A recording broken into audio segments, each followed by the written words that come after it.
jak w zeszłym roku byłem w San Francisco na TechCrunchu, to w ten sposób właśnie między innymi poznałem osobę, która budowała Burj Khalifę w Dubaju i jest w ogóle inwestorem wszystkich największych budynków w Emiratach. Odezwanie się po spotkaniu jest absolutnie kluczowe. Jednocześnie marginalna liczba osób to robi.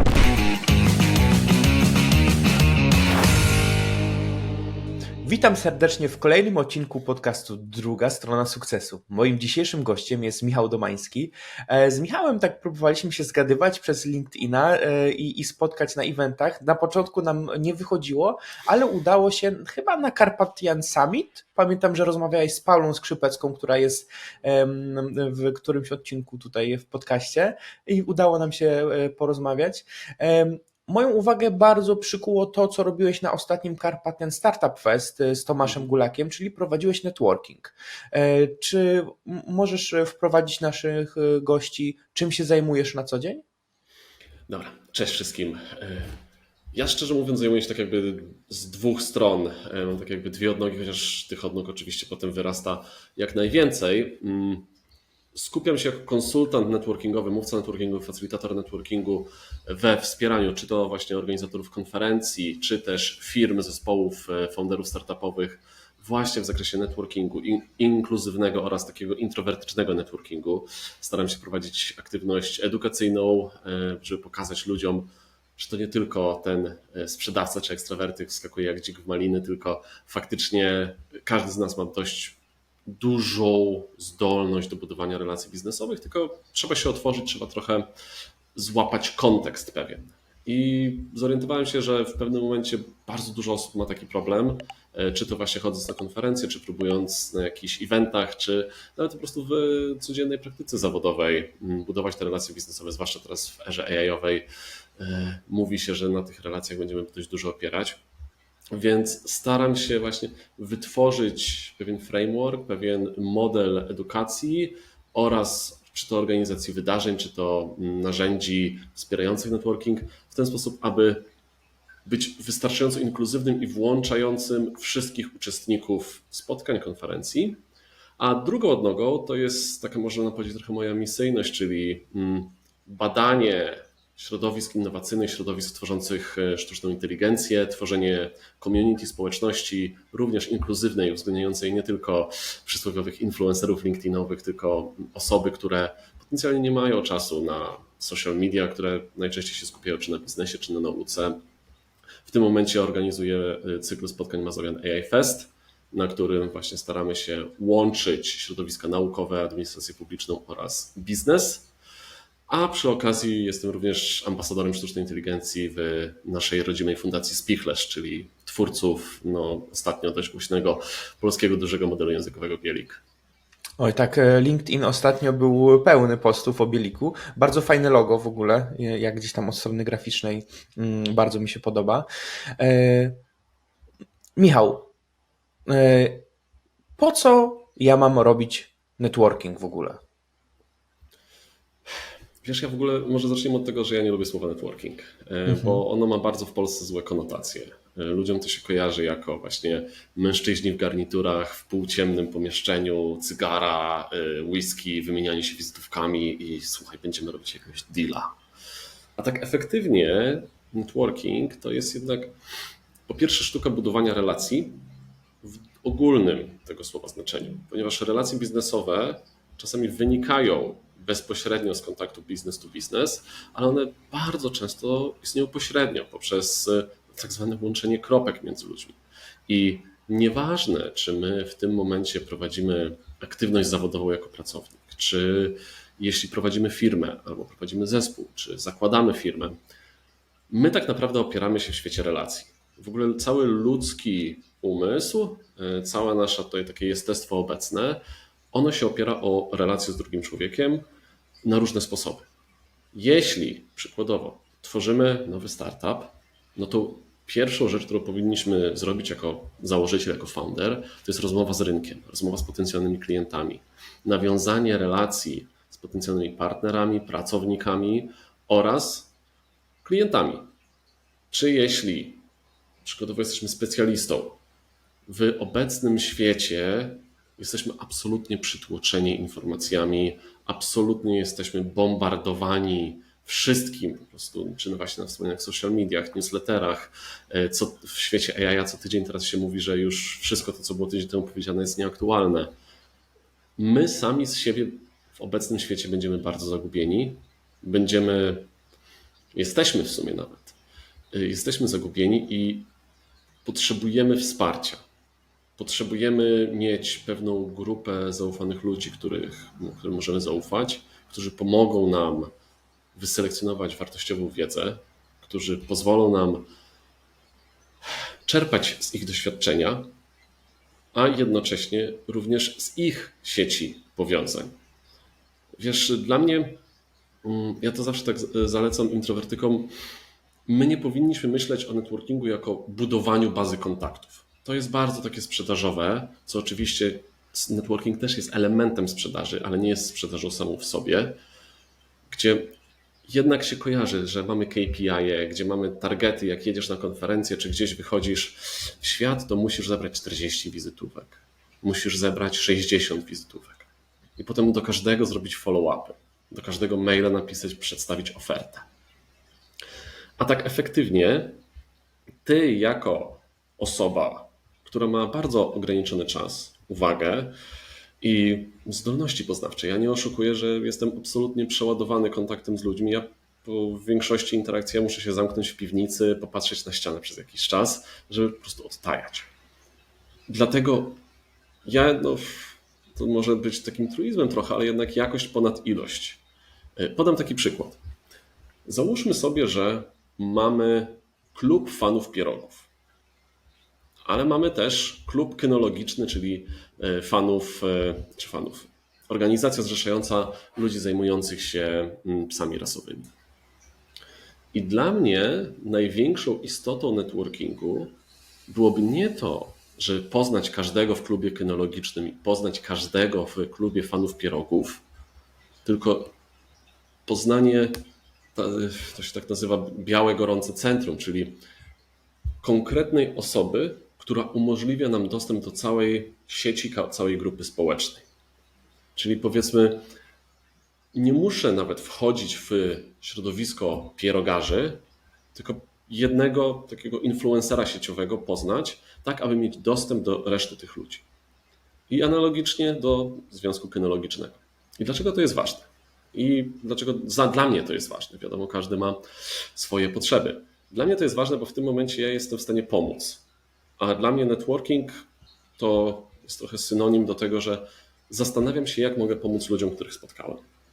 I zakładając, że Związek Kynologiczny organizuje sobie jakiś zlot, czy nawet można powiedzieć jakieś środowisko startupowe w Warszawie, żeby na przykład dla części odbiorców było to bardziej relatable, najczęściej się zamawia pizzę.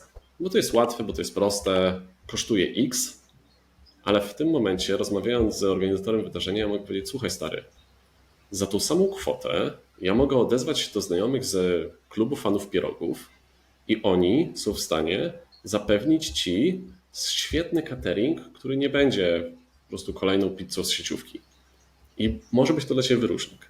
I jednocześnie w tym momencie załatwiam biznes między ludźmi, pomagam im zrealizować ich potrzeby, a jednocześnie buduję więzi nie tylko ze sobą, ale między tymi sieciami. I dla mnie ta potęga jest, że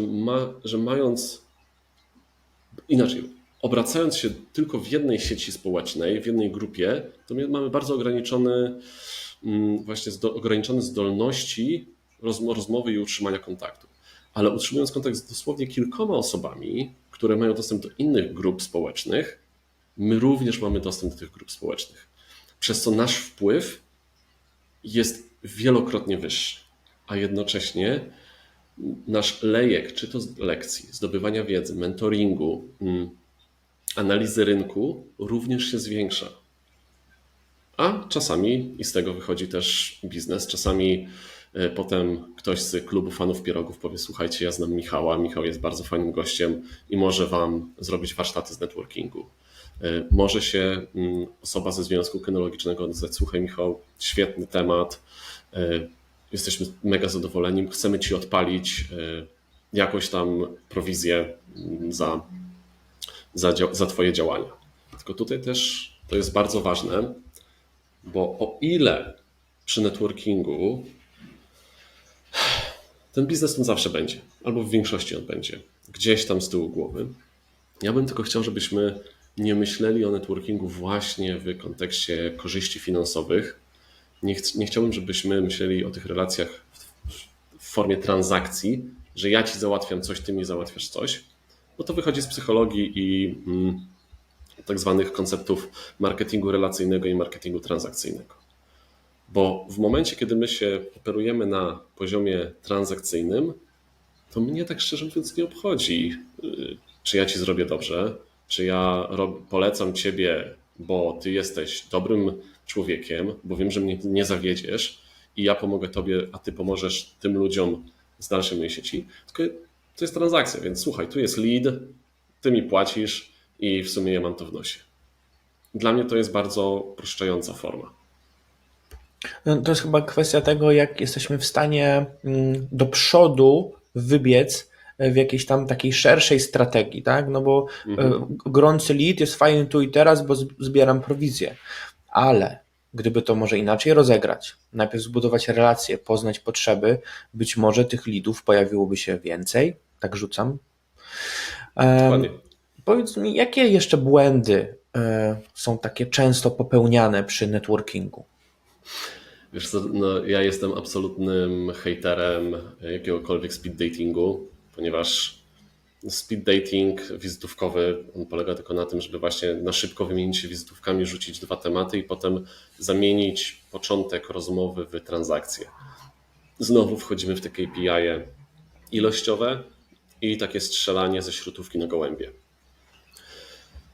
Ja uważam, że jak gdzieś wychodzimy, czy w ogóle podejmujemy jakiekolwiek akcje, czy to online, czy to offline, jest bardziej zasadne zidentyfikować sobie osoby, z którymi mamy wspólny język, z którymi dobrze rozumiemy się i nadajemy na podobnych falach i jesteśmy świadomi, że możemy im pomóc w jakiś jeden sposób czy drugi, a pamiętajmy, że nawet towarzystwo, dobre słowo to też jest pewna pomoc, to taka relacja z 2 czy 3 osobami właśnie może się potencjalnie przełożyć na bardzo długoterminowe zyski.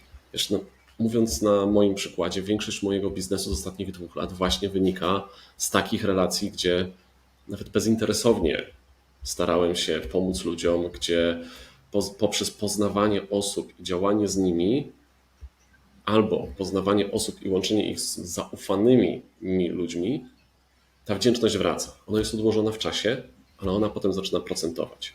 To jest ten tak zwany procent składany, którego z mojej perspektywy w Polsce jeszcze musimy się trochę nauczyć, bo u nas króluje właśnie to postrzeganie, jak ty wspomniałeś, krótkoterminowe.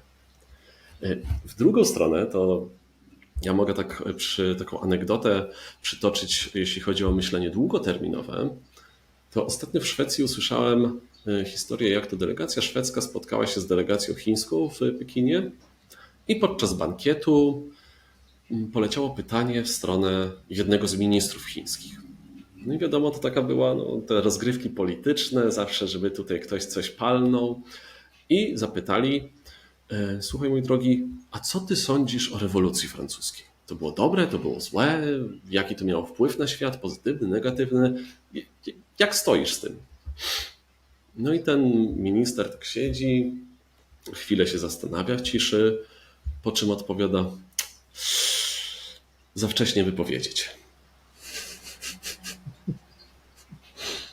I często jest tak, że faktycznie rzeczy, które zrobiliśmy 2 lata temu, one dopiero mogą później zakiełkować.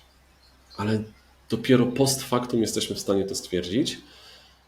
A ja staram się być tym long-termistą, staram się właśnie siać ziarno, które wzrośnie, ale które będzie dawać plony regularnie. Ale mówiliśmy o błędach.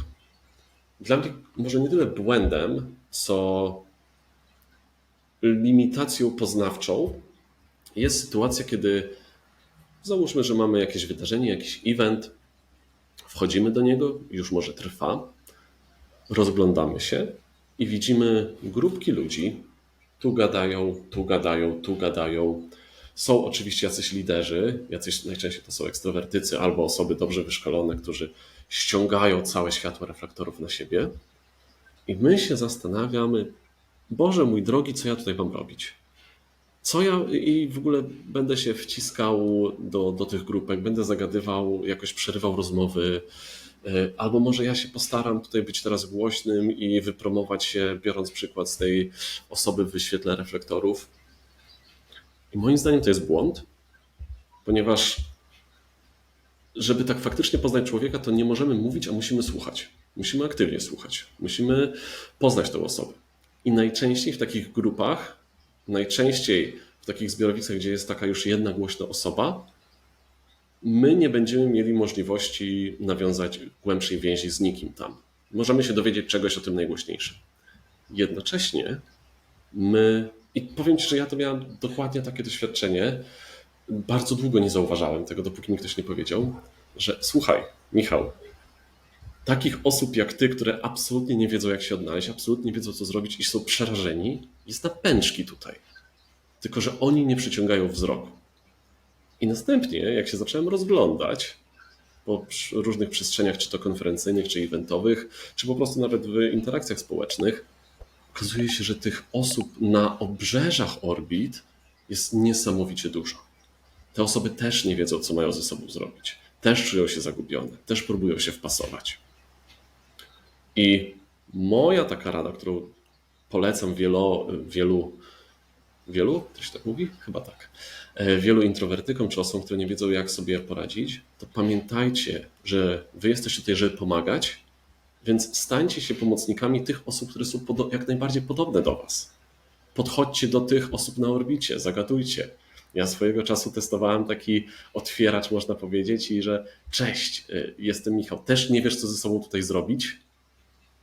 I potem się okazuje, że te osoby są niesamowicie wdzięczne, one was zapamiętają, bo wy jesteście tą jedną osobą, która wyszła z inicjatywą, która wciągnęła ich w interakcję i która okazała szczere zainteresowanie, mimo że oni nie byli sami z siebie głośni i nie ściągali na siebie uwagi. A też pamiętajmy, że wśród tych najgłośniejszych osób nie zawsze są osoby najbardziej wartościowe do poznania. Krowa, która dużo muczy, mało mleka daje. Ja mam takie osobiste doświadczenia w ogóle w biznesie. Ten najgłośniejszy, no właśnie nie zawsze jest tym najwartościowszym. Ale powiem Ci, świetna rada to co powiedziałeś, tak? Żeby wybierać te osoby, które właśnie są na uboczu, nie potrafią się odnaleźć i właśnie docenią to, że do nich podeszliśmy i dla nich to będziesz ty tym jednym na milion. Świetny pomysł. Ja Ci powiem taką jeszcze anegdotę z życia prywatnego. Jak w zeszłym roku byłem w San Francisco na TechCrunchu, to w ten sposób właśnie między innymi poznałem osobę, która budowała Burj Khalifę w Dubaju i jest w ogóle inwestorem wszystkich największych budynków w Emiratach, bo dokładnie taka przygoda, że jest przerwa obiadowa, wszyscy się zbierają, stoły pełne zapełnione, każdy gada przez siebie, zwłaszcza jak to środowisko startupowe, jeszcze południowcy. Ale był właśnie jeden mężczyzna, trochę już starszy, który siedział na uboczu, dłubał sobie tam, przyglądał się raczej mało aktywnie. No i właśnie mówię, że słuchaj, mogę się podejść, bo nie czuję się komfortowo w takim gigantycznym tłumie, czy możemy posiedzieć, pogadać? On mówi, jasne, zapraszam. I znowu, my nawet przez pierwsze 20-30 minut my nawet nie gadaliśmy o biznesie, my nie gadaliśmy o tym, co robimy, tylko poznawaliśmy siebie. Próbowaliśmy zrozumieć, jakim typem człowieka ty jesteś. Trochę może być takiego, muszę teraz przetłumaczyć to na polskie, ale takiego obwąchiwania się, patrzenia, kim ty jesteś, a dopiero później było takie od niechcenia, a w sumie, a co ty robisz? A, bo tutaj buduję Burj Khalifę.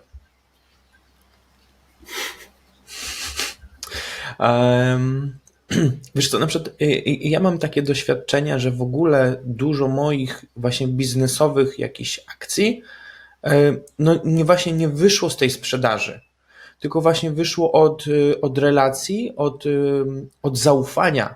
To dla mnie jest dość istotne. Jakby ja mam dużo doświadczeń takich, gdzie ludzie nie dowożą i dla mnie dzisiaj to zaufanie jest turbo istotne. Więc ja najpierw lubię pogadać, poznać, nawet zapytać Cię o hobby, żeby w ogóle dowiedzieć się, jakim jesteś człowiekiem i czy ja mogę na tobie polegać. Na Dokładnie. przykład. To jest moje takie podejście. Ja jestem też osobą, która może teraz już mam pewne rzeczy jakoś wyrobione, ale ja mam bardzo dużo w swojej biostrukturze niebieskiego, takiej analitycznej i też myślę, że trochę introwertycznej mimo wszystko, mimo że prowadzę podcast, ale no właśnie jak wchodzę na event, jest ogromny gwar, bardzo dużo osób, bardzo dużo grupek i ja osobiście mam często ten problem, co ja mam zrobić, do kogo ja mam podejść.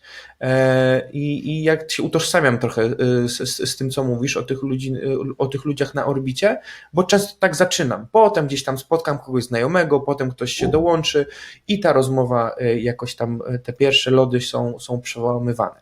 O właśnie, przełamywanie lodów dla introwertyka. Masz jakieś patenty? Tak. W ogóle tak, pierwszy patent jest absolutnie nie tylko dla introwertyka. Powiedz mi, Kamil, czy ty lubisz small talk? Taki nie small talk, wiesz, jako wejście do rozmowy i pogłębianie jej, tylko taki po prostu gadanie o pogodzie, o niczym. Nie, totalnie nie. No widzisz, ja też nie lubię. I jak wczoraj prowadziłem szkolenie właśnie z networkingu dla Urzędu Miasta Warszawa, zadałem to samo pytanie z całej sali uczestników, tylko jeden człowiek się zgłosił, no ja lubię tam sobie pogadać głupoty. A tak to wszyscy mieli ręce, no, nie podnieśli rąk w ten sposób. To ja zadam pytanie, dlaczego my to robimy w takim wypadku? Dlaczego w ogóle jak nikt tego nie lubi, to dlaczego to robi? Bo się czujemy zobligowani. Bo jakieś memy kulturowe i stereotypy, które nam siedzą w głowie, każą nam to robić. A szczerze mówiąc, właśnie poznanie człowieka jest ciekawsze niż gadanie o niczym, o pogodzie. I można nawet zacząć bardzo głupio. No, Kamil, powiedz mi, jaki jest twój ulubiony dinozaur? Czy jesz śniadanie słodkie czy słone? Ja przykładowo na części facylitacji proszę ludzi, aby w bardzo krótkiej sesji znaleźli sobie partnera, wyciągnęli swoje komórki, otworzyli galerię, wybrali absolutnie losowe zdjęcie na chybił trafił i następnie, żeby opowiedzieli sobie wzajemnie o tym zdjęciu, które ja wybrałem, powiedzmy, jakieś zdjęcie, opowiadam ci o nim, ty dostajesz możliwość, żeby zrobić kilka pytań pogłębiających i następnie ty opowiadasz mi o swoim zdjęciu. I pokazuje to, że można rozpocząć dyskusję od czegoś bardzo personalnego, od otworzenia się, od przedstawienia pewnej płaszczyzny, żeby być wysłuchanym, a potem samemu słuchać.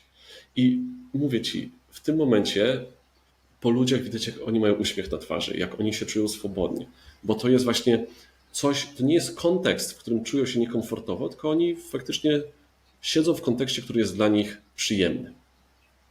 I faktycznie powiem wam, że to pytanie o dinozaury jest jedno z moich ulubionych, bo niesamowicie dużo dyskusji właśnie personalnych otwiera, bo ktoś mówi, o to czyli masz też dzieci albo jesteś po prostu dość szalonym człowiekiem, no bo dzieci to mają zajawkę na dinozaury.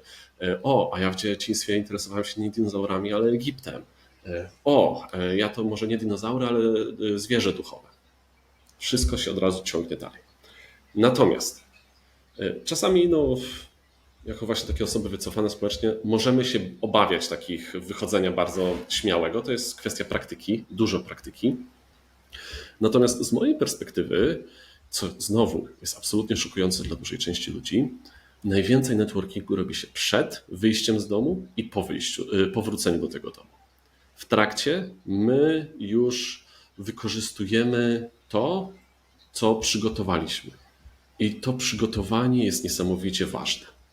Tylko że znowu siedzimy w pewnych schematach kulturowych i stereotypach, gdzie nam się wydaje, że takie networking, poznawanie ludzi, nawiązywanie relacji biznesowych to jest coś, co się ma albo się czego nie ma. To jest coś, co przychodzi ci naturalnie, albo masz z tym problem, no i radź se. A tak nie musi być. Jeśli, i zwłaszcza tu introwertycy są w tym dobrzy, zrobimy trochę introspekcji, zastanowimy się, po co ja chcę iść w ogóle, przykładowo weźmy na przykład konferencję, po co ja chcę iść na tą konferencję, jakie cele mi przyświecają, co chciałbym tam robić, to wtedy już od razu czujemy się bardziej bezpieczni w swoim otoczeniu. Następnie możemy zrobić lekki research, zobaczyć na social media, jacy będą prelegenci, jaki będzie zakres tematyczny, kto pod tymi postami lajkuje i postuje, że też będzie. Może warto się do kogoś odezwać i powiedzieć: hej Kamil, widzę, że ty też będziesz na Karpatianie, może się złapmy, zawsze będzie już jakiś punkt zaczepienia, chociaż ta jedna znajoma twarz na evencie. Bardzo ważnym jest z mojej perspektywy również przygotowanie sobie personalnego pitcha. Czyli jak zauważyłem, na żywca pytamy osoby: hej Kamil, opowiedz mi o sobie, to zaczynamy popadać w słowotok albo blokujemy się. Albo blokujemy się, jesteśmy przerażeni, co ja mam powiedzieć, albo w słowotok, no bo muszę wszystko o sobie powiedzieć. Ale przecież ty jako mój rozmówca, ciebie nie obchodzi wszystko. Ciebie obchodzi tylko ten aspekt, który jest relevantny do naszego kontekstu. Tutaj dobre byłoby pytanie właśnie, a właśnie co chciałbyś wiedzieć, która część z mojego życia cię interesuje? Jako właśnie to wyspecjalizowanie tego pytania. Dokładnie. Przykład. Bardzo prosty przykład. Ja staram się cały czas przygotowywać takie właśnie pitche dla siebie. To jest bardzo długi, iteracyjny proces. To, żeby nikt sobie nie wyobrażał, to jest, że siądę sobie z kartką w 5 minut, wymyślę sobie, co o sobie powiem. Bo to musi być jednak dobrze przemyślane. I czasami na niektóre wydarzenia przyjdę i powiem: hej, słuchajcie, jestem konsultantem od networkingu, pomagam czy firmom, czy konferencjom ogarnąć ten networking, czy właśnie poprzez prowadzenie wydarzeń, czy poprzez consulting, czy poprzez facylitację pewnych sesji networkingowych, czy po prostu poprzez wejście do organizacji i pracę z ludźmi, ale jednocześnie ja w tym momencie już nie mówię o tym, że organizuję eventy AI-owe, prowadzę badania, zajmuję się community AI-owym, piszę doktorat, jakieś inne rzeczy, bo w tym kontekście to nie musi być konieczne. Ale w innym, jakbym poszedł przykładowo na jakąś konferencję stricte o sztucznej inteligencji, to będzie bardziej interesowało. I musimy pamiętać, że to nie jest tak, że my musimy przybrać maskę tylko AI-owca i przez cały wieczór o tym jechać. Ale pierwszy punkt zaczepienia powinien być jak najbardziej relevantny, właśnie taki, z którym można wyrezonować i przypiąć pewną etykietę, bo my ludzie musimy mieć etykietę. Ale jak zalejemy Kamila ogromem informacji, no to on potem sam nie będzie wiedział, co dla niego powinno być najważniejsze w tym momencie. I mając takie przygotowanie, możemy potem już przychodząc na wydarzenie być niesamowicie dobrze przygotowani. To nie jest tak, że my przychodzimy na event i zastanawiamy się, co ja mam ze sobą zrobić. Weźmy znowu przykład, który bardzo lubię. Wyobraźmy sobie, Kamil, że umawiamy się, że idziemy na festiwal pierogów. No i tak, niby to by wydawało się, że dość prosty przypadek. Natomiast pytanie, co my chcemy na tym festiwalu pierogów osiągnąć? Czy zakładamy własną pierogarnię i chcemy dowiedzieć się, jak to robić dobrze, żeby nie splajtować? Czy jesteśmy fanatykami jedzenia i musimy spróbować wszystkie smaki pierogów, jakie tam są? A może jesteśmy domorosłymi kucharzami i chcemy pogadać z tymi wystawcami, żeby zobaczyć, czy dodajemy jajko do ciasta, czy nie? Albo jeśli dodajemy, to jaka temperatura wody? I odpowiadając sobie na to pytanie, potem możemy również przygotować tego pitcha. I wtedy, przychodząc na wydarzenie, ja nie patrzę na ten ogrom ludzi, na to cały żywy organizm i jestem przerażony, tylko wiem: dobra, dzisiaj mnie interesuje chodzenie po stoiskach i jedzenie pierogów. Kropka. Jak ktoś mnie pyta, no to mówię: słuchajcie, no ja jestem Michał, jestem fanatykiem pierogów, dzisiaj przyszedłem po to, żeby jeść pierogi. I to już jest konkret. Dodatkowo warto też jeszcze przed wydarzeniem przygotować się. Czyli z takich najprostszych rzeczy. Jeśli mamy wizytówki, miejmy te wizytówki na podorędziu. Jeśli mamy QR koda do LinkedIna, miejmy tego QR koda na podorędziu. Natomiast jeszcze jedna rzecz, którą ja niesamowicie polecam, bo działa cuda, ale to absolutne cuda, to jest notatnik kieszonkowy. Dlaczego? Część osób poleca, że słuchajcie, no jak będziecie podczas networkingu, będziecie poznawać ludzi, to jak się już rozejdziemy, to wyciągnij telefon, tam napisz szybko notatkę albo notatkę głosową, którą potem sobie jakoś tam obrobicie. No i z mojej perspektywy jest to jakieś rozwiązanie, ale jednak w interakcjach międzyludzkich wyciąganie telefonu i klikanie na telefon, nieważne czy już jesteśmy face to face, czy jesteśmy z boku, to wygląda, nie jest przyjmowane pozytywnie. Natomiast, słuchaj Kamil, jakbyśmy gadali i ty zacząłbyś opowiadać, no powiedzmy o literaturze, polecał książki jakieś. To jest gigantyczna różnica w odbiorze, kiedy ja wyciągam telefon i mówię, no, gadaj, bo ty nawet nie wiesz, czy ja robię notatkę, czy ja po prostu odpisuję komuś na Slacku. Ale jak ja wyciągnę notes i mówię, dobra, mów, ja notuję, to tobie od razu ty czujesz się wywyższony. Ty czujesz się, że ty jesteś tak interesujący, że ja aż muszę zrobić notatkę. I polecam robić tych notatek jak najwięcej, bo inaczej my nie będziemy pamiętać następnego dnia nic absolutnie. Będziemy przeładowani, będziemy przebodźcowani. Słuchaj, mając takie przygotowanie, jeszcze tylko kończę, potem przychodzisz na event i ty już wiesz, co masz robić. Jesteś przygotowany, wiesz, co masz mówić. Możesz też przygotować sobie serię pytań, o co chcesz zapytać ludzi. Ja znam osoby, które sobie właśnie dzień wcześniej przygotowują serię pytań, na które chcieliby znaleźć odpowiedź i je realizują. Potem przychodzę, mam konkretny cel, jestem w kontekście, w którym jestem w stanie się odnaleźć i mogę być dużo bardziej efektywny i swobodnie się czuć. Strasznie dobre tipsy dajesz. Piekielnie. Cieszę się. Słuchaj, to tak, mamy już przygotowanie, mówiliśmy już o słuchaniu, a porozmawiajmy w takim razie teraz o tym follow-upie, tak? Jak to zrobić z gracją? No i widzisz, do tego się przydają notatki. To jest pierwsza rzecz. I tak, jak się spotykamy z kimś, to follow-up, czyli odezwanie się po spotkaniu jest absolutnie kluczowe. Jednocześnie marginalna liczba osób to robi. Wbrew pozorom, większość osób, z którymi się poznajecie, dodajecie na LinkedInie, wymieniacie wizytówkami, oni was po prostu uznają jako kolejny wpis w bazie danych.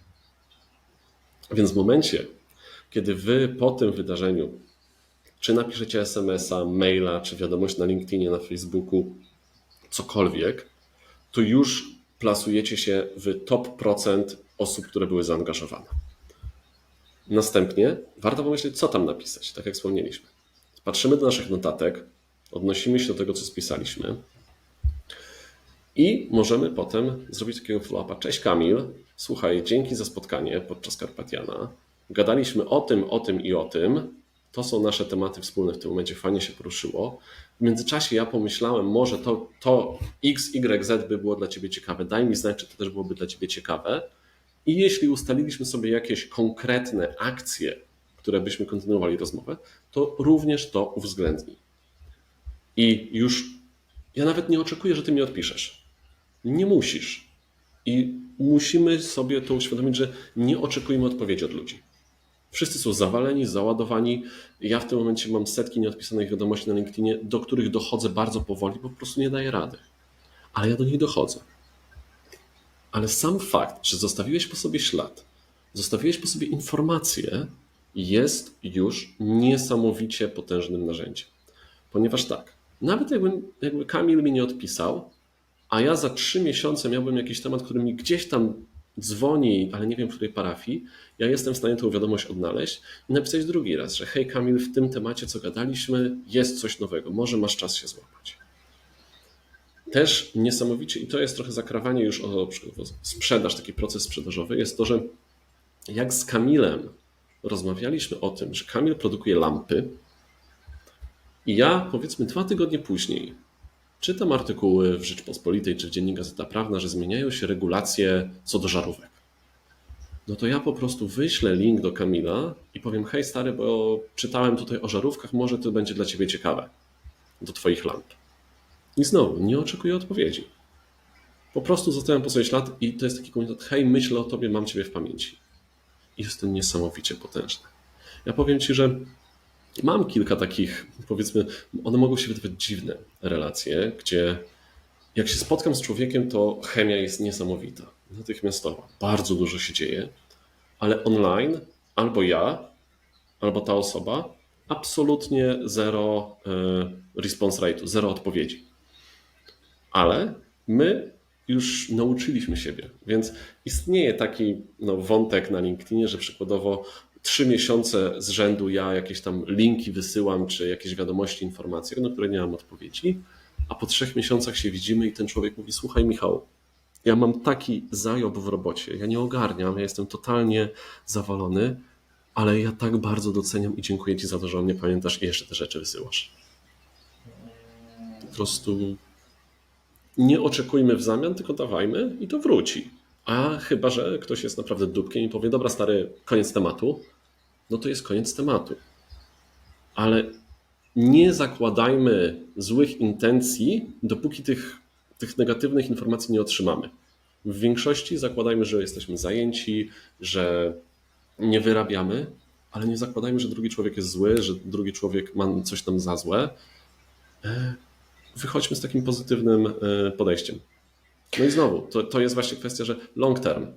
Z tego nie będzie od razu biznesu, bo trzeba pamiętać, tutaj dam od razu bardzo ważną rzecz, którą chcę podkreślić.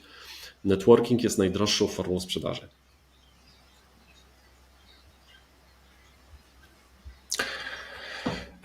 Ja chciałbym jeszcze wrócić. Ja na przykład jestem osobą, która od zawsze bardzo dużo pomaga ludziom. Po prostu mam trochę czasu, mogę coś zrobić. Czy to kiedyś na przykład za pomocą grafiki, czy nawet wesprzeć kogoś wiedzą. Ja akurat mam takie doświadczenia, że do mnie to nie wraca, albo nie widzę jak wraca, bo to tak też może być. Aczkolwiek dzisiaj nauczyłem się po prostu, to jest takie moje prywatne, że po prostu nie każdemu warto pomagać. I dzisiaj wydaje mi się, że nauczyłem się już jakby decydować, komu właśnie warto, komu nie, ale nie pod kątem tego, że będę miał potem z tego korzyść i mi się ta pomoc zwróci, tylko po prostu, że ta osoba na to zasługuje, bo ja nie mówię, żeby, nie wiem, potem, no ja ci pomogę, to musisz mi teraz przyprowadzić jakiegoś deala. Ja ci pomogłem, to powiedz mi po prostu dziękuję. Nie? Pełna zgoda. Dokładnie tak. Jeszcze wracając do speed datingu. Kiedyś byłem na szkoleniu właśnie w 4P, tam gdzie prowadziłeś ostatnio warsztaty i poznałem taką wspaniałą dziewczynę, Kingę Clement, którą bardzo pozdrawiam. I ona na tych swoich warsztatach zrobiła coś takiego, że poprosiła 30-osobową grupę, żeby każdy tam 20 sekund opowiedział coś o sobie. Tak, czyli każdy wstał. I to jest taki trochę speed dating. Ale potem dała nam parę minut, żebyśmy podeszli do którejś z tych osób i zagadali. I to zadziałało tak, że ja już po tym, jak ktoś mówił o sobie i co mówił o sobie i trochę też na zasadzie wibracji, ja już wiedziałem, do kogo podejść i z kim mam jakiś może wspólny, czy to pasję, czy właśnie biznesowo. I powiem Ci, parę mam takich znajomości z tego właśnie networkingu, które się w ten sposób zrodziły i to było bardzo fajne, to też polecam wszystkim, którzy organizują na przykład warsztaty, żeby coś takiego zrobić, bo to jest super. Natomiast pamiętaj, że nie każdy będzie miał w sobie tyle energii, żeby faktycznie podejść do tej osoby. Nie każdy będzie miał po prostu przestrzeń emocjonalną i komfort psychiczny, żeby to zrobić. I jednocześnie ja nie deprecjonuję metody. Metoda jest super, tylko fajnie byłoby właśnie, ja bym dodał w jakiś sposób aspekt, który zaangażuje tych właśnie, którzy i tak pozostaną, bo no, co ja mam zagadać tej osobie? No fajny temat, ale znowu mam ten syndrom oszusta, mam te obawy w sobie i my często zapominamy o tych osobach, żeby je też zaangażować. I może być problem taki, który ja widziałem przy wdrożeniu, taki mam autorski algorytm matchmakingowy, który właśnie stara się równomiernie łączyć ludzi na eventach, że jest problemem, na przykład kiedy w pewnej grupie społecznej robi się jedno białe, gorące centrum, gdzie powiedzmy 21 osób chce poznać jedną konkretną osobę.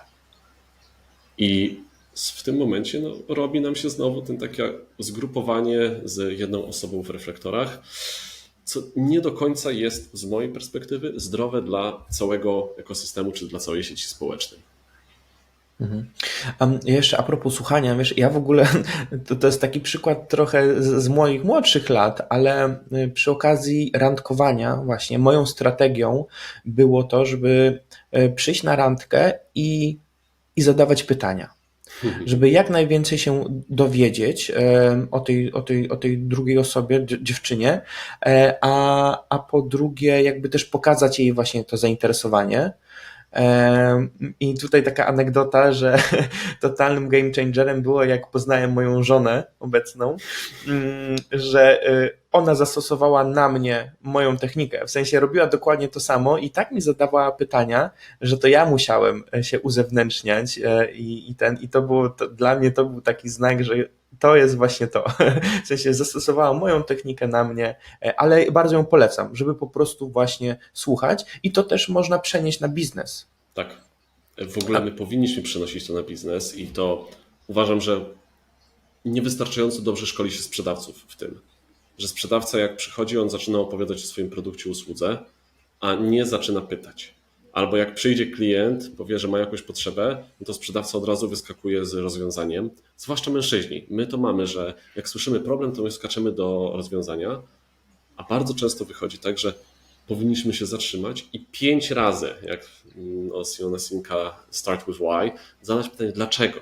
Dlaczego to? A dlaczego to? A dlaczego? I z czego to wynika? I dojść do sedna całości, a nie tylko traktować właśnie te powierzchowne komunikaty. Bo wtedy znowu ktoś przyjdzie i powie, że słuchaj, ja mam problem, to znowu problem z życia.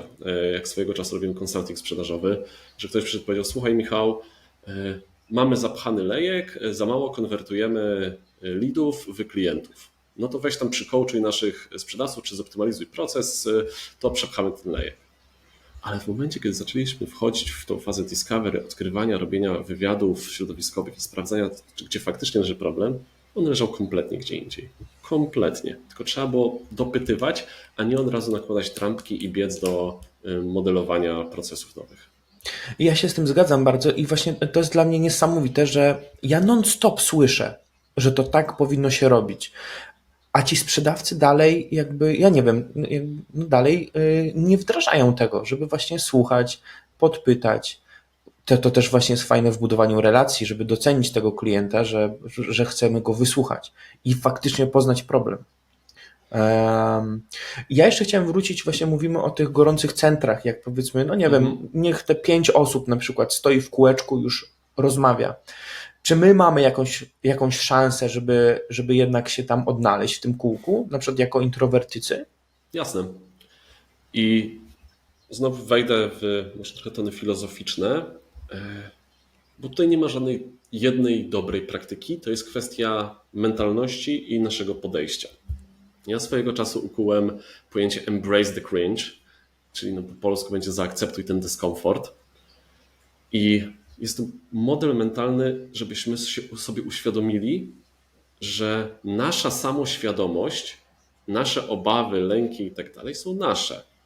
I jednocześnie każdy ma absolutnie w nosie ciebie. Nie oszukujmy się, dla ciebie Kamila Pionkowskiego najważniejszy jest Kamil Pionkowski, bo potem tak w dużym uproszczeniu, wiadomo, tutaj możemy dywagować na ten temat.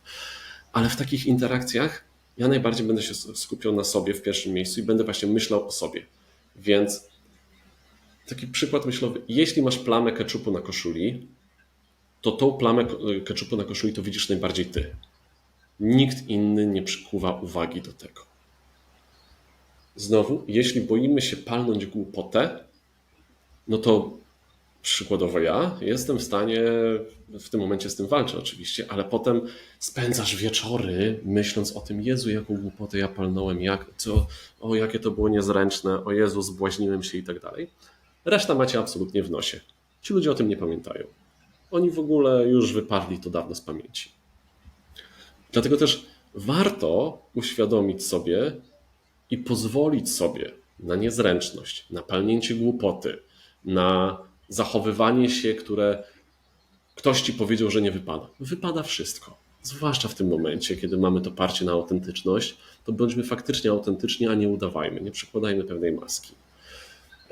I słuchajcie, no, ja z personalnego doświadczenia, jak widzę, po prostu mam fanaberię wejść do tego kółeczka 5-osobowego, to ja po prostu wchodzę i mówię, cześć, no, sorry, że przerywam wam rozmowę, wiem, że tutaj jestem totalnie Filip z konopi i nic nie mogę wnieść, ale czy mogę podejść posłuchać?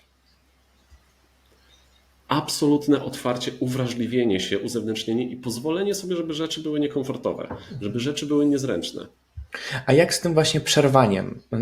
No bo jednak mogłoby to być uznane przez niektórych za niekulturalne w jakiś sposób, ale z drugiej strony dla ciebie to jest fajne, bo zaznaczasz swoją obecność. Znowu to jest kwestia praktyki i czytania pokoju. Jeśli widzę, że jest grupka osób, które absolutnie nie są zainteresowane nikim innym i nawet jak podejdę i dostanę po prostu, wiesz, serię spojrzeń i powiedzą nie, no to ja nie będę tam na siłę siedział.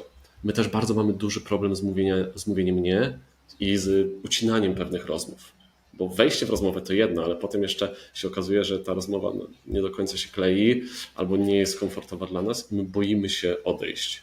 Więc słuchaj, no, jeśli zostanę potraktowany jako, czy uznany za to, że było to niekulturalne, no dobra, no byłoby uznane za niekulturalne. No, ta osoba i tak zapomni, że byłem niekulturalny następnego dnia. No i słuchaj, no, ja muszę sobie z tym poradzić. Czasami są sukcesy, czasami są porażki. My z porażek najwięcej wynosimy. Więc jeśli 5 razy pod rząd ktoś nas zgani za to, że weź się zamknij, bo tutaj psujesz flow rozmowy, no to muszę zrobić trochę sobie autorefleksji i pomyśleć, w jaki sposób mogę to zmienić. Dobrze, czyli mamy sytuację, że podchodzimy do kółeczka i słuchamy. A teraz pytanie, a jak na przykład jeżeli ktoś podchodzi do kółeczka i próbuje je zdominować taką nadmierną autopromocją na przykład? Wiesz co, zależy mnie od właśnie poziomu uprzejmości. Część osób po prostu staje i kiwa głową i potakuje, tak, tak, tak. Ale znowu, ja już się nauczyłem trochę stawać okoniem i znowu wprowadzać pewien dyskomfort, pewną sytuację i komunikować wprost. Tak samo jak komunikujemy wprost, hej, słuchaj, jestem przebodźcowany albo totalnie się nie odnajduję, czy mogę zrobić sobie przerwę, albo nie mam ochoty w tym momencie z tobą rozmawiać, to tak samo można powiedzieć, hej, słuchaj, bo my tutaj rozmawialiśmy o tym i o tym, więc jak chcesz, dołącz do naszej rozmowy, ale prosiłbym, żebyś dał nam też pole głosu. Pełna kultura. Naprawdę jest problem z tym takim właśnie, bo dla nas to jest nieprzyjemne. To jest bardzo nieprzyjemne, ale w momencie, kiedy sobie pozwolimy na to, okazuje się, że zrzucamy sobie kamień z serca, tylko ten pierwszy krok jest najgorszy. Wiesz co, ja tutaj mi się wydaje, że to jest bardzo mocno zakorzenione w nas tak psychologicznie z punktu, jakby od punktu wychowywania jakby od dziecka, co nie? Żeby, no nie wiem, przynajmniej ja byłem trochę tak wychowywany, żeby pewne dyskomfortowe dla mnie rzeczy w sobie trzymać i ich nie pokazywać. No i dzisiaj jakby mając córkę, wychowując córkę i czytając te nowe książki o wychowaniu, no wiem, że to jest absolutnie jakby złe. Więc może to się będzie z czasem zmieniać, jak ta świadomość będzie rosła. Tak, natomiast tak jak mówisz, faktycznie my bardzo dużo trzymamy w sobie i nie potrafimy tego wyartykułować. I to, co wspomniałem też po trochu, to jest, podejrzewam, że dobra porada właśnie dla osób, które mają problem z taką artykułowaniem jasnym. Pewnie nieraz byłeś w sytuacji, że ktoś do ciebie podszedł, zagadał i tak konwersacja jest niekomfortowa. Ty się nie czujesz dobrze w niej, ktoś może nawijać o sobie albo może nawijać o rzeczach, które totalnie dla ciebie czujesz, że jest strata czasu ta rozmowa, ale jednocześnie jak to urwać? W jaki sposób? No, nie będę odgrywał chama i odejdę bez słowa. Albo powiem, dobra, na razie. Dużo osób będzie się czuło źle z tym i oni nie będą w stanie tego zrobić. Co się nauczyłem? Bardzo prosty patent. Słuchaj, jakbyś ty mi, Kamil, w tym momencie 10 minut nawijał o czymś, to wtedy ja mogę powiedzieć, słuchaj Kamil, ja muszę już iść, bo tutaj mam do zrealizowania swoje cele, muszę iść do łazienki, muszę iść się napić, chcę pogadać jeszcze z innymi ludźmi, ale zanim pójdę, powiedz mi jeszcze jedną ostatnią rzecz i tutaj daję to, co ostatnio usłyszałem, że ale jak to zrobiłeś ten model? Kropka, tylko szybko. I wtedy ta osoba znowu, to jest takie przenoszenie uwagi na rozmówcę i pokazanie mu, że hej, jestem zainteresowany, to co mówisz jest ciekawe, ale ja już mam też inne potrzeby. I w ten sposób właśnie nie urywamy tej rozmowy, tylko ją bardzo powoli dogaszamy. Super, świetny tip.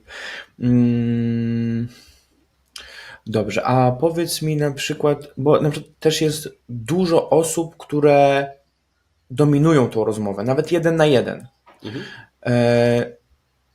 Czy my mamy szansę z taką osobą, która bardzo dużo mówi o sobie, czy my mamy, albo czy powinniśmy w ogóle gdzieś tam nas troszeczkę zapromować, samych siebie, albo jak to zrobić?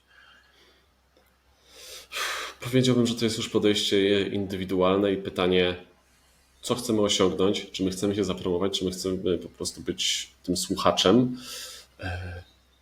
Z niektórymi osobami warto, z niektórymi nie. Jak ktoś przyszedł, po prostu nawijał sobie i totalnie nie uznaje twojej podmiotowości, tylko traktuje cię jako przedmiot, jakąś platformę do wygadania się albo potencjalny lead sprzedażowy, no to ja wtedy raczej staram się uciąć tą rozmowę. Ja nie potrzebuję zaznaczać swojej obecności wobec osoby, która traktuje mnie przedmiotowo. Ja mam bardzo duże potrzeby bycia traktowanym podmiotowo i traktowania innych osób podmiotowo.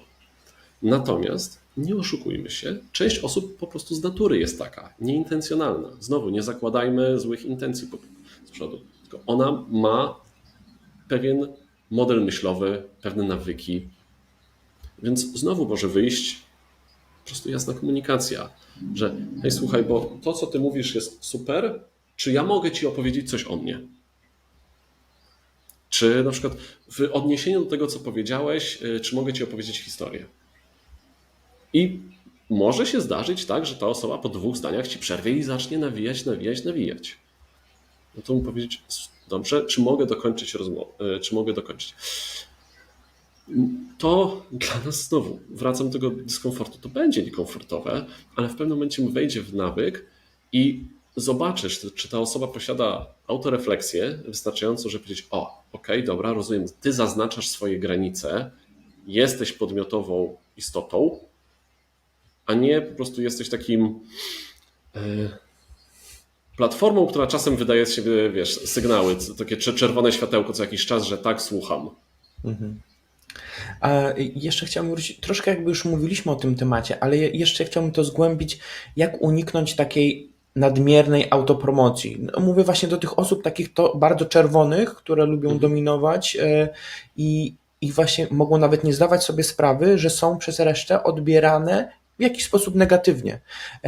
No właśnie, jak uniknąć nadmiernej autopromocji, albo właśnie gdzie się kończy ta granica takiego fajnego networkingu, fajnego budowania relacji, a gdzie się zaczyna taka niefajna sprzedaż? Powiem ci tak. Najłatwiej jest na początku słuchać. Tak jak sam powiedziałeś, to jest niesamowicie potężne narzędzie, żeby słuchać i wyciągać te informacje. I ty nie będziesz brzmiał sprzedażowo, kiedy ja usłyszę od ciebie 3 historie, które w jakiś sposób rezonują ze mną, czy potem pogłębię te historie i zobaczę, że tutaj Kamila zainteresowania łączą się z moimi, albo tu jego problem jest w jakiś sposób, że mogę to pomóc rozwiązać i mogę wtedy się odnieść, odpowiedzieć na te pytania. Powiedzieć, Kamil, słuchaj, bo wspominałeś, że produkujesz lampy, tak? I ściągasz drewno z Chin. No tak. I ja się zastanawiałem, czy myślałeś o tym, żeby importować drewno z Finlandii czy Łotwy, a nie z Chin. No, ty mówisz, no myślałem, może nie myślałem, nie wiem. A no bo widzisz, bo ja w sumie mam znajomych, którzy zajmują się eksportem drewna z Łotwy. Czy chciałbyś w ogóle o tym pogadać? No i wtedy to nie jest sprzedaż. To jest odpowiadanie na to, co rezonuje z ludźmi. To jest też już, tak jak powiedzieliśmy o tym szkoleniu sprzedawców, my mamy taką kulturę, że mamy w ręku młotek i wszystko jest gwoździem. Wszystko chcemy rozwiązać tym, co my posiadamy, co oferujemy, nie słuchając tego, co klientowi jest potrzebne. I czasami nie zrobimy tej sprzedaży, albo czasami, jeśli pozwolimy ci się wygadać i ja widzę, że platformy połączenia bezpośredniej nie ma, ja mogę być, Kamil, słuchaj, masz bardzo fajne tematy, w tym momencie nie wiem, jak ja mogę ci pomóc, ale czy mogę ci opowiedzieć o tym, co ja robię, może tobie się lampka zapali. Bo inaczej to się dzieje to, co w tym momencie w polskim świecie technologicznym mamy z konsultantami sztucznej inteligencji, z czym bardzo mocno chcę walczyć i bardzo głośno o tym mówię, bo właśnie tam w tym momencie najbardziej widzę tą mentalność, że mam w ręku młotek i wszystko jest gwoździem. Że każdy problem, każde zagadnienie biznesowe, prywatne czy twórcze jest rozwiązywane przez sztuczną inteligencję. I nie zastanawiamy się nad tym, czy może ten problem da się rozwiązać czymś tańszym, czymś prostszym, w jakiś inny sposób. No tylko sprzedajemy AI, no to robimy AI. I też w swojej praktyce widziałem takiej konsultanckiej, gdzie przychodził klient, powiedział: słuchaj, ja tu chcę AI, żeby mi robił X, Y, Z, a wychodziło koniec końców, że temu klientowi wystarczyło skonfigurować dobrze Google Drive'a, wspólne dyski współdzielone z całą organizacją i przeszkolić ich z tego. I to jest koszt 10-krotnie niższy. Wiesz co, to jest chyba problem każdej bańki, tak mi się wydaje. A wczoraj właśnie wypuściłem odcinek z Michałem Cukiennikiem o low-code i no-code i to jest w ogóle też dla mnie rozwiązanie wielu problemów, szczególnie startupów, które na przykład mają ograniczone fundusze. I też właśnie zamiast robić AI, czy tam zamiast robić full development w jakiejś tam technologii takiej standardowej, może warto by się zastanowić nad narzędziem no-codowym, które może nie będzie idealne i perfekcyjnie napisane, ale będzie wystarczające na ten moment, w którym ja jestem. To może trochę dygresja będzie od networkingu, natomiast jest to bardzo znamienite dla polskiej branży technologicznej, że mamy mentalność tworzenia rzeczy wybitnych, tworzenia kodów fenomenalnego i bardzo mocno zderzyłem się ze ścianą, kiedy zacząłem latać do Stanów i rozmawiać w tamtejszych środowiskach technologicznych z ludźmi, którzy mówią wprost: no fajnie, że ten kod jest dobry, tylko ten kod że zajął wam 3 tygodnie. A ja chciałem, żeby kod był wystarczająco dobry, zrobiony w tydzień, sklejony na pewne rzeczy, tak żebym ja już mógł sprzedawać tą usługę. Bo ja 2 tygodnie w tym momencie mam w plecy. Mnie nie obchodzi ten kod. Ten kod potem można poprawić, można ulepszyć, jak już będę miał napływy kapitału. Ja nie chcę mieć w tym momencie Porsche. Ja chcę mieć samochód, którym dojadę z punktu A do punktu B. Tak jest. Ja to też kiedyś widziałem, jak byłem grafikiem, tak, że niektórzy bardzo nadmiernie przykładali uwagę do tych szczegółów takich graficznych, mimo że jakby ta audiencja tego nie widziała, na pewno by nie zobaczyła i właśnie to jest taki trochę zmarnowany czas, zmarnowane zasoby. Powiedz mi jeszcze, wracając do introwertyków, jak budować w sobie tą pewność siebie do takiego właśnie podchodzenia, tak? Bo nawet jeżeli mówiłeś o tej orbicie, to i tak dla niektórych to jest ogromne wyzwanie, żeby podejść do kogoś. Praktyka. I myślę, że praktyka i przygotowanie są najważniejsze, bo ja mogę powiedzieć to, co ja przeżyłem. Ja przez większość życia, jako ten chłopak zamknięty raczej w domu z książkami, rozmawiający z dosłownie kilkoma osobami i nawet będąc szefem sprzedaży w kilku spółkach, ja miałem wtedy sprzedawców od gadania z ludźmi, ja byłem od optymalizacji procesów, trenowania ludzi, szkolenia ich i optymalizacji ich życia, ich procesów, relacji z klientem. Więc w momencie, kiedy na mnie spadła jeszcze rola rozmawiania ludzi, poznawania ich i budowania właśnie tych relacji biznesowych, to ja byłem absolutnie przerażony. Ja absolutnie próbowałem się chować w ogóle za moimi sprzedawcami. Jak gdzieś jeździliśmy razem, no to ja się podczepiałem pod nich i chodziliśmy w grupce. To jest absolutnie, początkowo może być spoko, jeśli przykładowo weźmiemy sobie bardziej ekstrawertycznego przyjaciela, który będzie obok nas gadał. Natomiast z mojej perspektywy z czasem warto odciąć pępowinę. Warto powiedzieć sobie: OK, muszę pozwolić sobie na być samemu. To będzie znowu niekomfortowe, ale to będzie moja supermoc, bo w momencie, kiedy przychodzę i absolutnie jestem sam i nikogo nie znam, nie mam w nikim oparcia, to jest mocne wystawienie się, to jest mocne ryzyko i dyskomfort, więc mam 3 wyjścia w sumie. Jedno wyjście to jest wyjść, czyli wchodzę przez drzwi i wychodzę. Drugie wyjście to jest, to będę miał bardzo słaby wieczór, bardzo słaby dzień i będę się źle czuł przez cały czas trwania tego wydarzenia. Albo jednak zrobię coś, co jest może niekomfortowe krótkoterminowo, ale pozwoli mi w dłuższym okresie poczuć się lepiej. Spróbować, przetestować. I nie ukrywam, mi to zajęło bardzo długo. I bardzo dużo niezręcznych sytuacji, bardzo dużo rozmów, które spełzły na niczym, ale to wszystko przekładało się na praktykę, na obserwację, na introspekcję. Bo potem właśnie mogłem sobie siąść i pomyśleć sobie, dobra Michał, dlaczego to nie zadziałało? Albo dlaczego to zadziałało? Albo w jaki sposób można by coś lepiej zdziałać. Też musimy mieć tą świadomość, żebyśmy wyzbyli się mentalności, że ja muszę mieć tych 40, 50, 60 wizytówek po zdarzeniu. Że ja muszę mieć miliony połączeń na LinkedInie, żeby do wszystkich napisać. Nie. Jeśli z takiego spotkania wyjdziemy z jednym fajnym kontaktem, albo nawet z żadnym kontaktem, po prostu spotkamy się z kilkoma ludźmi, których już znamy, bo my za mało eksplorujemy nasze sieci, które już posiadamy. Jest to również ok. I to jest właśnie ten proces długoterminowy. Czasami zdarzają się dni, wieczory, kiedy wszystko będzie szło jak z płatka, a czasami zdarza się tak, że mówię sobie, dobra, ja nie daję rady, nie mam nastroju, źle się czuję, a po prostu gdzieś coś się nie zgrywa. Więc albo stwierdzam, że wychodzę, albo stwierdzam, ok, ja sobie pozwolę posiedzieć, poprzyglądać się ludziom. Ja lubię obserwować ludzi. Pójdę na jakiś panel, bardziej posłucham, porobię sobie notatki, gdzieś będę siedział, rozmyślał. A po prostu chłonął atmosferę i przyglądał się, jak inni ludzie to robią, żeby się od nich czegoś nauczyć. Nie naciskajmy na siebie presję, nie naciskajmy na siebie presji, tylko faktycznie pozwólmy sobie, że to nie musi być wybitne. Ponieważ w większości relacji one często nie zapowiadają się jak coś, co jest kosmicznego. To nie jest tak, że jak w filmach romantycznych, że miłość od pierwszego wejrzenia i wszystko się układa.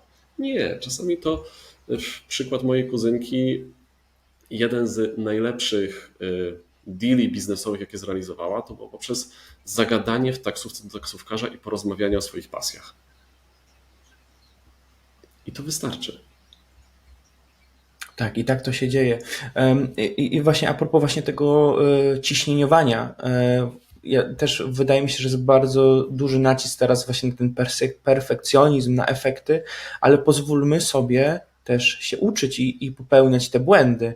Ja byłem kiedyś na evencie, w zasadzie niedawno, bo to było chyba nawet w tym roku, LinkedIn Local Rzeszów, i mimo, że już miałem jakieś doświadczenie jakby na takich imprezach, to akurat na tej imprezie stanąłem i tak mnie to przytłoczyło, ten tłum, że wyszedłem.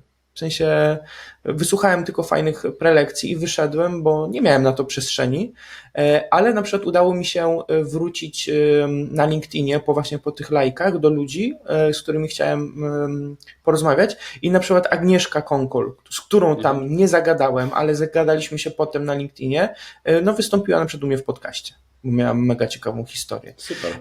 A jeszcze a propos tego, co mówiłeś, ja jestem wyznawcą takiego mindsetu, you have to feel comfortable with uncomfortable things, czyli musisz nauczyć się czuć komfortowo z byciem w niekomfortowych sytuacjach, i dla mnie to się dzieje tak, że ja mam ogromną satysfakcję, jeśli właśnie uda mi się chociaż właśnie na przykład raz podejść do kogoś i przełamać ten strach, ten dyskomfort i właśnie na przykład zagadać do kogoś. To jest bardzo fajne uczucie.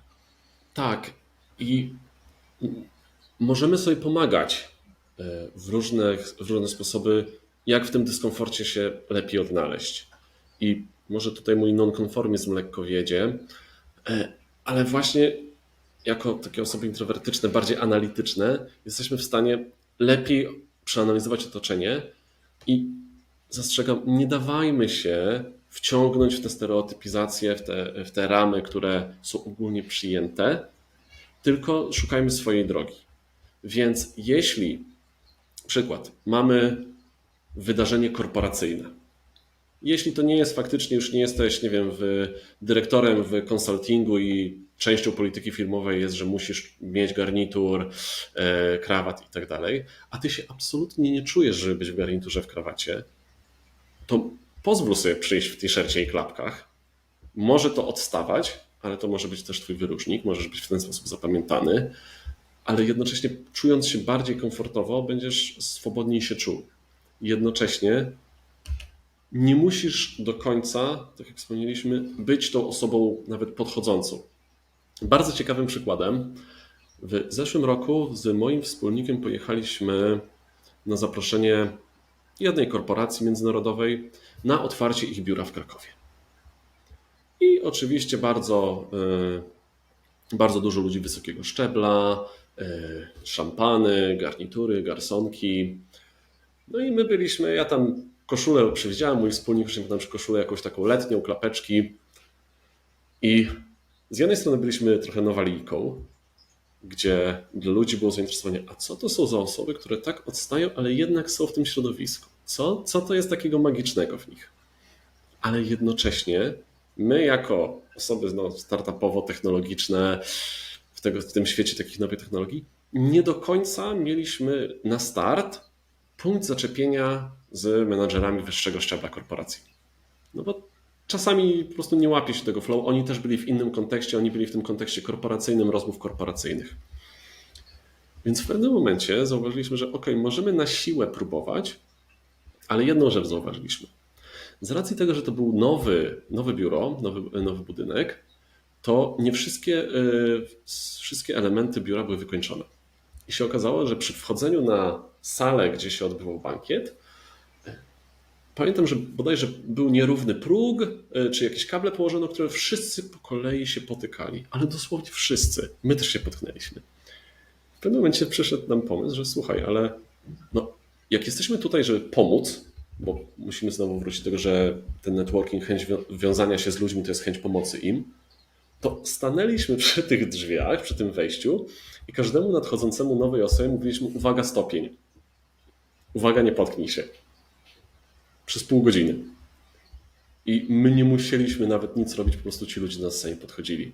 Bo byliśmy pierwszą osobą z kontaktem, gdzie nawet nie musieliśmy żadnego otwieracza zaczynać, że przełamywać lodów. Po prostu ktoś idzie, mówimy, słuchaj, nie potknij się. Ktoś patrzy, mówi, o Jezu, dzięki. A w ogóle to skąd wy jesteście, co robicie i co fajnego możemy pogadać? Świetne. Takie think out of the box. Mhm. Genialny przykład. Michał, czy może podsumujmy sobie troszeczkę, chciałbym podsumować, powiedzmy, nie wiem, może to tak zabrzmi, ale właśnie cechy dobrego networkera. Przygotowanie, żebyśmy faktycznie mieli to przygotowanie, odpowiedzieli sobie na to, po co jesteśmy, co chcemy osiągnąć, tak aby jednak być bardziej efektywnym i czuć się w swojej strefie komfortu. Na pewno aktywne słuchanie i dobre zadawanie pytań. Również ten embrace the cringe, czyli zaakceptowanie dyskomfortu, zaakceptowanie bycia czasami żenującym, palnięcia głupoty, plamy na koszuli, tego wszystkiego. Uświadomienie sobie, że to jest absolutnie nieważne. I jest to osoba, która myśli o innych, która myśli o tym, jak pomóc innym i myśli o nich nawet jeśli proces już całej interakcji się zakończy. I jednocześnie, tak jak powiedziałeś, my nie jesteśmy w stanie zbawić świata. My nie jesteśmy w stanie być w kontakcie z absolutnie wszystkimi. Więc z czasem taka osoba jednak również musi zidentyfikować obszary, osoby, z którymi jestem w stanie i mam wystarczające chęci utrzymać relację regularną, z niektórymi może na pół roku, z niektórymi może po prostu od wielkiego dzwonu, ad hocowo, ale żebyśmy się też nie zajechali. Pamiętam na początku swojej kariery, ja się też bardzo szybko zajechałem w ten sposób, że próbowałem utrzymać kontakt ze wszystkimi, a nie wszyscy po pierwsze tego chcą, nie wszyscy tego potrzebują. Tak jak wspomniałem, my jesteśmy też wszyscy przybodźcowani, więc nie chcę powiedzieć, że to jest zdrowy rozsądek, bo to jest raczej zdrowa analiza i ta introspekcja, że te rzeczy, to budowanie relacji, ono nie dzieje się w próżni, ono nie dzieje się spontanicznie, to nie jest freestyle, to jest uświadomienie sobie, że jest pewien proces, bardzo dużo pracy, którą wykonujemy sami ze sobą, na sobie, a sama interakcja międzyludzka jest już wynikiem tej pracy, którą wykonaliśmy. Ja tu jeszcze troszeczkę może zmieniając temat, ja miałem kiedyś taką wpadkę i to na Karpatianie. Wiesz, jak wygląda Leroy, ten piosenkarz? Mhm. Okej, ja nie wiedziałem. I mój kolega, no ja widziałem, że z kimś rozmawia i mówię, cześć, cześć, co tam? A mówi, rozmawiam z Leroyem. On ma firmę produkcyjną, więc myślałem, że rozmawia z tym sklepem. Mhm. A jeszcze mi się skojarzył filmik, gdzie właśnie ludzie się wyśmiewali, że ten sklep ma bardzo dużo, różnie wymawiają tą nazwę. Ja mu mówię, że słuchaj, że nie mówi się Leroy, tylko Leroy Merlin. I, I poszedłem, a on właśnie potem do mnie wraca, co ty mówisz, że obok mnie to właśnie obok niego stał ten piosenkarz Leroy, więc takie, pozwalajmy nie sobie na powiedział, że to błędy. jest super. To nie jest gafa, to jest super historia i podejrzewam, że jakbyś spotkał Leroya na ulicy i powiedział, hej, słuchaj, pamiętasz tego ziomka, co nazwał cię Leroy Merlin? To ja. Może tak zrobię kiedyś. Znaczy, nie wiem, jak on się poczuł, ale no na pewno śmieszna anegdotka. A ty masz w ogóle jakieś wpadki takie networkingowo-biznesowe? Czy pytanie, czy mówimy o wpadkach śmiesznych, czy wpadkach smutnych? Jeśli chodzi o takie wpadki, to faktycznie tak jak na początku rozmawialiśmy, że nie każdy był godny zaufania, nie każdy się sprawdził, nie każda relacja przetrwała swój czas, więc myślę, że dla mnie to są takie największe wpadki, ale to jest, po prostu trzeba zaakceptować, że takie rzeczy się dzieją. W tym momencie, szczerze mówiąc, trudno mi sobie przypomnieć z prostego właśnie powodu, że w pewnym momencie zaakceptowałem, że one się dzieją i przestałem się nimi przejmować. Okay. To też dobra podpowiedź, żeby tak do tego podejść. A jeszcze chciałem Cię zapytać, jak podchodzisz albo jak widzisz networking online? No bo teraz, no nie ukrywajmy, dużo spotkań dzieje się albo relacji zaczyna się w sieci. Jak do tego podejść? Byłem tak. Ja jestem zdania, że networkować trzeba, albo trzeba wszędzie, tam gdzie my czujemy się komfortowo oraz tam, gdzie są ludzie, z którymi chcemy nawiązywać relacje. Więc to są dwie analizy, które my musimy sobie wykonać i odpowiedzieć na te pytania. I obie formy są ok. Obie formy, jeśli przykładowo ma nasza grupa odbiorców i osób, z którymi fajnie sobie gadamy, jest na Reddicie, no to bądźmy na Reddicie. Jeśli osoby są totalnie offline'owe i spotykają się w kawiarniach, bądźmy w tych kawiarniach. Wszystko jest jak najbardziej ok. Personalnie, znowu mogę tak przytoczyć Ci historię takiej refleksji. Jeszcze na początku swojej przygody ja miałem właśnie problemy z wychodzeniem do ludzi, pojawianiem się fizycznie. Raczej żyłem w online. Więc fokusowałem się, skupiałem się na społecznościach online, na grupach na Slacku na przykład, czy forach dyskusyjnych. I tam faktycznie w pewnym momencie było tak, że już ludzie zaczęli mnie kojarzyć jako tą osobę, która pomoże, która doradzi, która podzieli się fajnymi rzeczami. I się śmiali właśnie, że bo ty jesteś takim grupowym influencerem albo grupowym aniołem stróżem pomocnikiem. I to się zbiegło z czasem jednych z pierwszych wylotów moich do Stanów tamtych biznesowych, więc sobie pomyślałem, no kurde, tutaj fajnie już wychodzi mi jakaś rozpoznawalność online w niektórych kręgach, ludzie to doceniają, więc przeniosę tą praktykę na Stany. O mój Boże,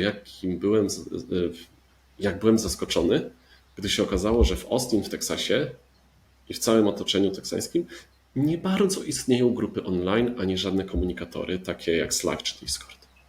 I byłem w szoku, bardzo szukałem długo, aż mi ktoś powiedział, słuchaj Michał, w Austin mamy 3-4 meetupy, eventy dziennie, widzimy się w kawiarniach, to wszyscy siedzą w coworkach, w kawiarniach, gdzieś się zbieramy razem. My nie czujemy potrzeby komunikacji online'owej na takim poziomie, bo my po prostu wychodzimy z biura, idziemy do kawiarni i gadamy z ludźmi, którzy tam są. Jak już mamy na WhatsAppie grupy bliskich znajomych i tam się wymieniamy i tyle. Ale tak to wychodzimy do siebie i spotykamy się fizycznie. I to była dla mnie lekcja, że wtedy osoby, z którymi chciałem się poznać, mają inny paradygmat spotkań niż ci, którzy byli w Polsce. I jak wróciłem do Polski, już z tą lekcją, że faktycznie też trzeba wychodzić do ludzi, okazało się, że o ile dużo pracy, dużo selekcji, dużo takiego właśnie ekspozycji, rozpoznawalności możemy zrobić w online, warto konwertować część tych znajomości w offline. Swojego czasu miałem taką przygodę, że wziąłem plecak, objeżdżałem Polskę, mieszkałem w różnych miastach Polski i właśnie wtedy wykorzystywałem ten czas, żeby napisać: hej, słuchaj, znamy się z online'u, tutaj gadaliśmy wiele razy, czy widzieliśmy się na wideokallu, teraz jestem u Ciebie w mieście, chodź się spotkajmy. I jednak te momenty pierwszych spotkań, one były bardzo transformatywne. Jednak o ile online i w ogóle przyjaźnie wychodzą z online'u, nie oszukujmy się, niesamowicie mocne te relacje, my wciąż jesteśmy ludźmi stadnymi, wciąż jesteśmy głodni, spragnieni tego fizycznego kontaktu i on jest niesamowicie potrzebny. Więc ja bym nie mówił, że albo, tylko żebyśmy po pierwsze zobaczyli, co dla nas działa, bo nie musisz w ogóle działać online, albo możesz działać wyłącznie online, możesz robić sobie modele hybrydowe, możesz zidentyfikować tak, jak Ci najbardziej pasuje i następnie operować w tym kontekście. Ale miejmy na względzie, że przynajmniej wykoncypujmy część swojego czasu i energii, żeby te takie prominentne, najbardziej obiecujące relacje online również przynosić do offline. To jednak wynosi tą relację na inny poziom. Wiesz co, dla mnie to jest szczególnie ważne w dobie w ogóle tego, co się dzieje na świecie, też w kontekście AI, ale to jakby nie tylko chodzi o AI. W sensie dla mnie teraz będzie ważny człowiek, ważne będą te umiejętności miękkie, no bo dzisiaj, nie oszukujmy się, w online możemy być każdym. I możemy kreować swoją postać jak tylko chcemy na wszystkie sposoby, ale kiedyś będziemy musieli się pokazać na żywo. I pytanie, czy to będzie wtedy spójne. Michał, ja nie mam na chwilę obecną żadnych pytań. Bardzo Ci dziękuję, bo ten odcinek to jest istne mięcho. Myślę, że wielu osobom Twoje rady pomogą. Mi na pewno tak, bo wezmę sobie je do serca. Bardzo Ci dziękuję. Życzę Ci wspaniałego tygodnia. No i do zobaczenia gdzieś na jakiejś konferencji albo na jakimś evencie. A teraz będzie w Warszawie event. Nie wiem, Ty stacjonujesz w Warszawie? Zazwyczaj tak. To u mnie jest ciężkie, jednak ja mam życie z plecakiem dość aktualnie przez ostatnie 3 lata, ale baza wypadowa to Warszawa. Tak. Okej, bo gdzieś tam 12 września jest chyba jakiś event organizowany przez My Company chyba? Nie wiem, czy planujesz być? Powiem Ci tak, że w tym momencie w Warszawie się dzieje tyle eventów, że po prostu przyjeżdżasz i wiesz, memory find, nie siara, tylko łysy Michał, słuchaj gdzie co i ogarniamy. Okej, no to ja liczę w takim razie na łód szczęścia, że się tam spotkamy, a jak nie, no to przy jakiejś kolejnej okazji. Bardzo Ci dziękuję i życzę Ci powodzenia w dalszym rozwoju i biznesach. Dzięki wielkie. Do zobaczenia, do usłyszenia.